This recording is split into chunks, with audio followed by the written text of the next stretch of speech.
Why, hello there. Thanks for tuning in. This is Frank from Primecaps, and this is a video about the new version of the synth. For those of you out there who don't know, the synth is a molding platform. It was designed by Binge, JQ, and then machined by Salvin. This video is going to be focused on how to use the 3.0, so I'll be giving you an idea of how to make a two-part mold and going over some of the basics of synth casting. I've broken this down into 9 steps. Of course, your processes may vary, but this should give you an idea of how to exactly use this, so just try to keep up here. To start off, you're going to want to take your synth base and you're going to want to either sculpt on that or you're going to want to pop on one of your masters. Next, you're going to want to fill the sprue holes under the sculpt to allow resin to flow down into the finished mold.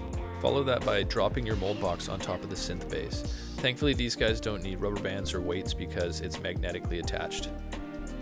It's time to pour your first mold, so you're going to want to mix your silicone and vacuum degas it if you have a vacuum chamber. Pour your silicone down into the mold box around your sculpt, being careful not to trap air, and then pop it in your pressure tank and pressurize it to 60 psi. Once your silicone has finished curing, you're going to want to remove it from the mold box and then clean up any that's made its way underneath the master. Once that's complete, put the mold through post-curing. Just a note, ignore the fact that the silicone changed color here. I made this video over the course of a couple days and I was using different silicone for this run. Now it's time to get your mold ready for the first master pour. To do this, make sure to first apply mold release to all the metal parts that you're going to be using in this run. Once that's ready, seat your silicone mold in the box. Now it's time to pour your master key, so mix up a batch of your favorite resin and pour it into the mold.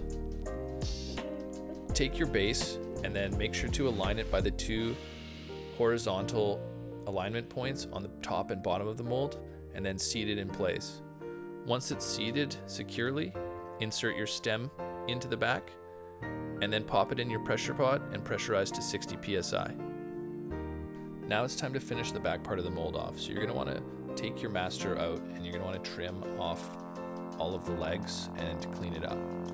Take your mold out and then spray it liberally with mold release. You're probably going to want to use something like Man 200 that's going to work well for silicone on silicone.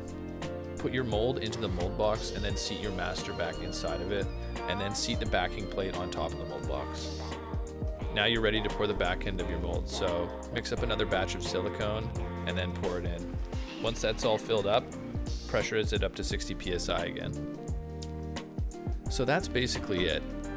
There's a couple additional things you're going to want to do, such as punching out sprue holes and final cleaning and stuff like that. But after that's all finished, this mold should be pretty much ready to go. I wanted to say thanks to all you guys out there for tuning in. I hope this guide can be of some use to people out there. The Synth V3 was actually a lot of fun to work with, and I think that for anyone considering it, it is an actually pretty useful tool to add to your toolbox.